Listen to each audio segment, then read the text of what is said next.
6 senjata mematikan yang dimiliki Rusia. Dalam invasinya ke Ukraina, militer Rusia membawa beberapa senjata yang paling brutal di dunia. Salah satunya adalah senjata super termobarik yang bisa membuat tubuh menguap.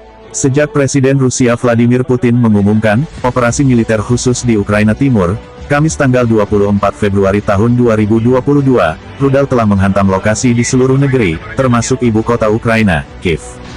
Pertempuran antara pasukan Rusia dan Ukraina telah menyebabkan ratusan korban jiwa dan puluhan ribu warga Ukraina harus mengungsi ke negara-negara tetangga. Saat lokasi di seluruh negeri menghadapi bom, serangan berbasis darat dan serangan udara mengerikan. Putin telah mengingatkan seluruh dunia tentang kemampuan nuklir canggih Rusia. Ketika invasi Rusia ke Ukraina dimulai, Putin membuat ancaman mengerikan ke seluruh dunia bahwa mereka akan menghadapi konsekuensi yang lebih besar jika mereka campur tangan.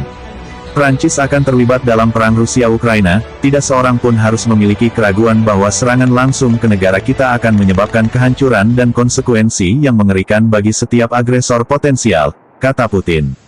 Dia menambahkan bahwa Rusia adalah salah satu kekuatan nuklir paling kuat dan juga memiliki keunggulan tertentu dalam berbagai senjata canggih. Dari hulu ledak nuklir, pelontar api, hingga superweapon senilai 16 juta dolar Amerika Serikat atau setara 230 miliar rupiah yang dijuluki "Bapak dari semua bom". Mailonland telah melihat senjata yang digunakan saat ini untuk melawan Ukraina, serta senjata yang dapat digunakan jika Rusia merasa terancam. Berikut rinciannya. 1. Hulu ledak nuklir. Jumlah hulu ledak nuklir yang dimiliki Rusia adalah rahasia negara, tetapi ada perkiraan tidak resmi yang ada. Menurut Buletin Ilmuwan Atom, Rusia memiliki 4.447 hulu ledak nuklir, 1.588 diantaranya dikerahkan pada rudal balistik dan di pangkalan pengebom berat. Ketua Komite Pertahanan Umum Inggris Tobias Ellwood mengatakan bahwa dalam skenario terburuk, Putin dapat menggunakan senjata nuklir taktis jika pasukannya gagal membuat terobosan di Ukraina dan belum berhasil merebut kota Ukraina. Sekutu Barat perlu berpikir sekarang apa tanggapan mereka jika Rusia menggunakan kekuatan yang tidak konvensional, menurut Ellwood. Dia pasti bisa menggunakan sistem senjata lain yang belum benar-benar diuji atau kita tidak benar-benar terbiasa, katanya kepada BBC. Menteri Luar Negeri Ukraina Dmytro Kuleba mengatakan serangan nuklir akan menjadi malapetaka bagi dunia. 2. Rudal jelajah Kaliber. Kaliber adalah rudal jelajah jarak jauh yang dikembangkan oleh Rusia sebagai saingan Tomahawk buatan Amerika. Rudal ini mampu menjangkau sasaran sejauh 1.500 mil. Panjangnya 30 kaki, beratnya mencapai 2,3 ton dan mengemas hulu ledak termonuklir seberat 1.100 pon. Kaliber adalah senjata pilihan Rusia dalam hal meluncurkan serangan presisi pada jarak jauh terhadap target musuh. Dikembangkan pada 1990-an dan digunakan dalam pertempuran untuk pertama kalinya pada 2015, Kaliber dapat diluncurkan oleh kapal selam, atau pasukan darat dengan versi peluncuran jet yang diperkirakan sedang diproduksi. Rekaman dari kota Ukraina Odessa di sudut barat daya Ukraina pekan lalu menunjukkan sebuah gudang dihancurkan oleh rudal Kaliber Rusia. 3. SAR Bomba. SAR Bomba adalah bom nuklir terbesar yang pernah dibuat, dan dikembangkan pada puncak Perang Dingin untuk bersaing dengan perangkat termonuklir yang diproduksi oleh AS.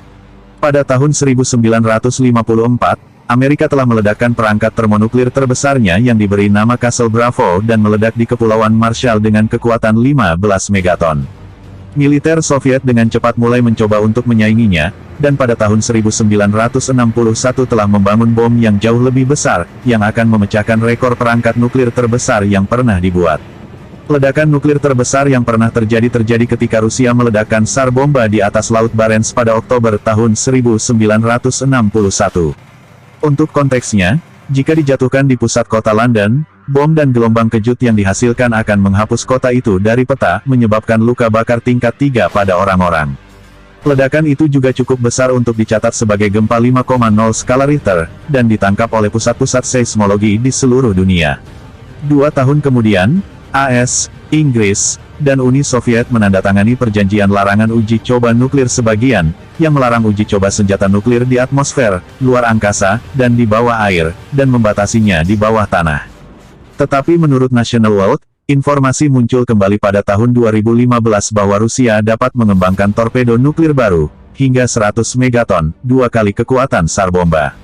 Sistem serbaguna laut status 6 diperkirakan telah dirancang untuk menciptakan gelombang tsunami setinggi 1.640 kaki yang dapat melebarkan area garis pantai musuh.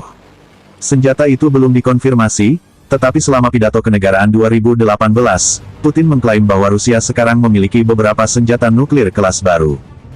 4. Tank Malka. Para pejabat intelijen mengatakan kepada The Independent bahwa Rusia menggunakan howitzer self-propelled 27M Malka 203 mm, sistem artileri konvensional paling kuat di dunia. Juga dikenal sebagai 2S7 Pion, sistem artileri membawa 4 proyektil untuk digunakan segera dan mampu menembakkan amunisi nuklir. Seperti yang dilaporkan Army Recognition, hanya satu tembakan dari senjata 203 mm, dapat sepenuhnya menghancurkan sebuah bangunan yang digunakan sebagai benteng. 5. Bom termobarik. Rusia dapat menggunakan superweapon biadab yang menguapkan tubuh dan menghancurkan organ dalam jika serangan mereka ke Ukraina, kata pejabat barat telah memperingatkan. Putin dapat menggunakan senjata termobarik berkekuatan tinggi, yang dijuluki "Bapak Segala Bom", jika belum juga berhasil menguasai Kiev. Senjata termobarik adalah bahan peledak bertenaga tinggi yang menggunakan atmosfer itu sendiri sebagai bagian dari ledakan. Mereka adalah salah satu senjata non-nuklir paling kuat yang pernah dikembangkan. Sebuah bom termobarik yang dijatuhkan oleh AS ke Taliban di Afghanistan pada tahun 2017 memiliki berat 21.600 pon dan meninggalkan kawah selebar lebih dari 300 meter 1.000 kaki setelah meledak 6 kaki di atas tanah. Senjata termobarik dikembangkan oleh AS dan Uni Soviet pada 1960-an. Pada September tahun 2007, Rusia meledakkan senjata termobarik terbesar yang pernah dibuat, yang menghasilkan ledakan setara dengan 39,9 ton TNT. Bom ini bekerja dengan menggunakan oksigen dari udara di sekitarnya untuk menghasilkan ledakan suhu tinggi, membuatnya jauh lebih mematikan daripada senjata konvensional.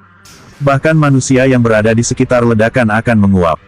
6. Tank TOS-1 atau Buratino TOS-1.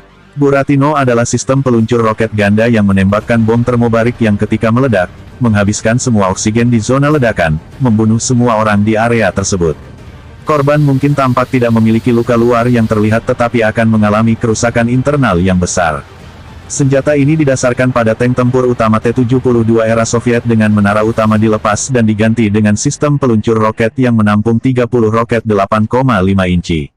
Sistem ini dikembangkan pada pertengahan 1980-an dan roket terarah memiliki jangkauan 2 mil. Saksi mata mengklaim telah melihat sistem senjata menyeberang ke Ukraina dari Belarus, mungkin menuju Kiev. Senjata ini sangat efektif melawan kendaraan lapis baja ringan yang menyebabkan kehancuran dalam area berdiameter 1.000 kaki. Rusia menggambarkan TOS-1 Buratino sebagai penyembur api, tetapi para ahli militer mengatakan itu merupakan dinding napalm yang diarahkan ke korbannya. TOS-1, Buratino, dan TOS-1A, Solnsepek, adalah beberapa senjata paling mematikan di medan perang modern, selain hulu ledak nuklir. Sumber di Ukraina telah membagikan video konvoi KL menuju perbatasan. Tank-tank yang tampak aneh ini memiliki rak berbentuk bujur sangkar besar di atasnya, syarat dengan lusinan roket pembakar atau termobarik yang mematikan. Awalnya dibuat sebagai alternatif jarak jauh untuk penyembur api genggam, TOS-1 dan TOS-1A dirancang untuk membunuh atau menghancurkan target lunak apapun di jalurnya. Buratino, setara dengan Pinocchio Rusia, untuk militer Rusia, sistem peluncur roket Multiple Self-Propelled MRLS, yang telah digunakan oleh para jenderal Moskow dalam konflik termasuk Afghanistan, Chechnya, Irak, dan Suriah. Mirip dengan mortar self-propelled 2S4 240 mm yang sangat besar, TOS-1 dirancang untuk melenyapkan posisi yang dijaga ketat. Beberapa kekuatan penghancurnya ditunjukkan dalam Perang Chechnya kedua antara 1999 dan 2000 ketika ibu kota provinsi Rusia yang memisahkan diri, Grozny, diratakan dengan tanah. Dalam satu insiden, serangan TOS-1 menewaskan 37 warga sipil dan melukai lebih dari 200 orang ketika sebuah blok kota diratakan dengan tanah, laporan dari The Sun. TOS dalam bahasa Rusia adalah singkatan dari Heavy Flamethrower, tetapi sebenarnya, TOS-1 meluncurkan roket yang membawa bahan peledak udara bahan bakar FAE, dijuluki dinding napalm.